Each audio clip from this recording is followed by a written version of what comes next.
Առաջին հարցի զեկուցողը ես եմ եւ հարցը Հայաստանի տնտեսական եւ ինստիտուցիոնալ վերափոխման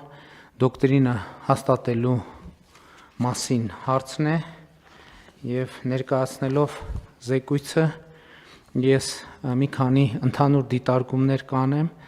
եւ մեկնաբանություններ կներկայացնեմ Հայաստանի տնտեսական եւ ինստիտուցիոնալ վերափոխման դոկտրինի մասին եւ նաեւ հարակից մեկնաբանություններով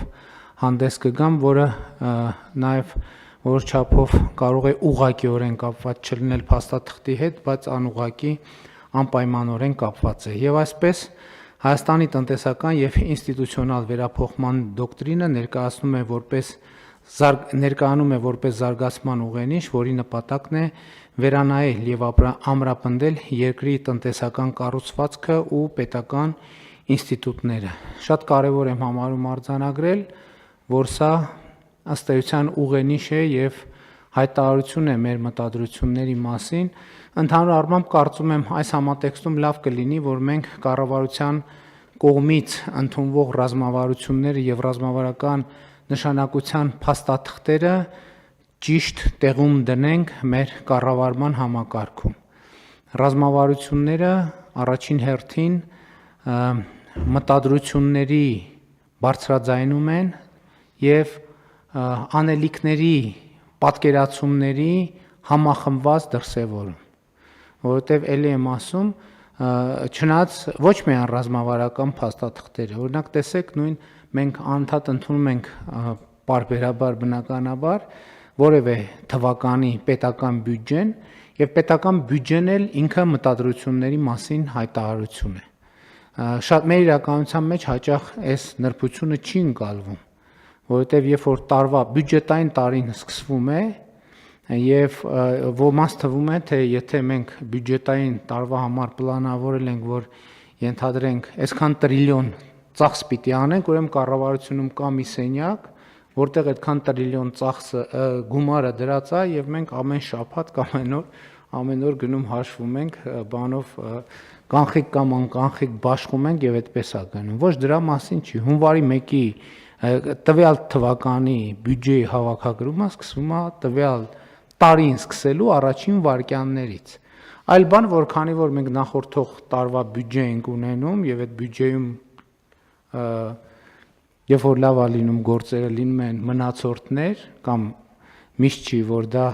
լավ գործի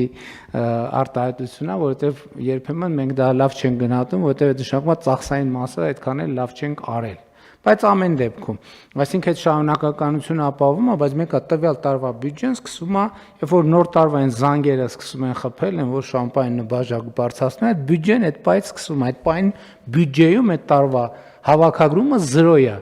Այդ պայից ամեն ՀԴՄ, ամեն գործար գեներացնում է,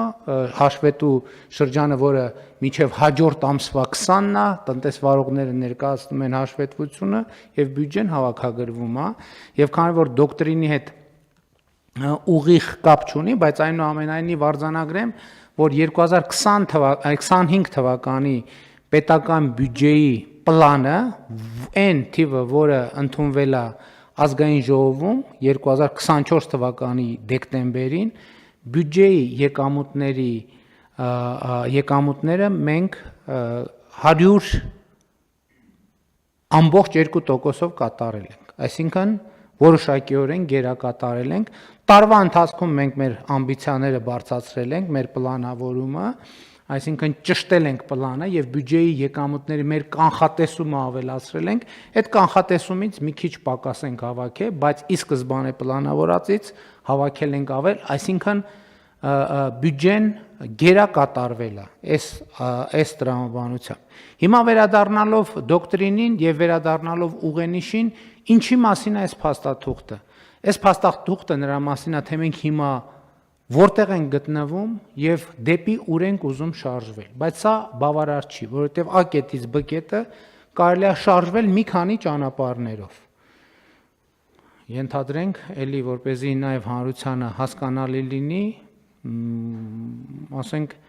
Երևանից Գյումրի կարելի է գնալ առնվազն մի քանի ճանապարհներով, մենք ասում ենք Երևանից ենթադրենք գնում ենք Գյումրի կամ Գյումրիից գալիս ենք Երևան։ Դա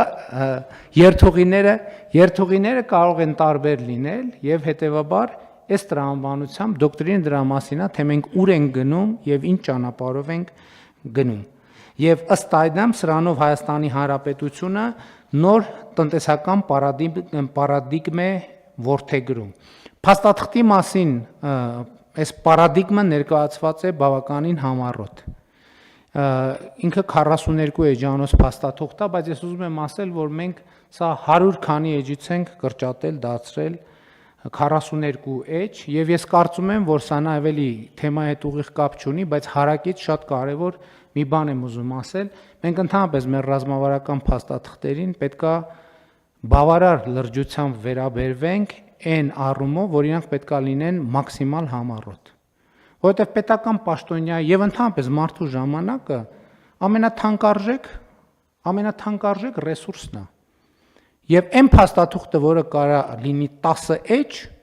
չպետք է լինի 11 էջ։ Այն ռազմավարությունը, որը կարա լինի 15 էջ, չպետք է լինի 16 էջ։ Այն տեղեկանքը, որը կարա լինի մի էջ, չպետք է լինի 1.5 էջ։ Այն նախադասությունը, որը կարա պարունակի 3 բառ, չպետք է պարունակի 6 բառ։ Ու սա ֆունդամենտալ խնդիր է, դասականը դեռ ասել է կներես կարճ գրելու ժամանակ չունեմ, դրա համար երկար եմ գրում, եւ սա նույնպես, որովհետեւ դոկտրինը վերաբերվում է նաեւ կառավարման նոր կուլտուրային,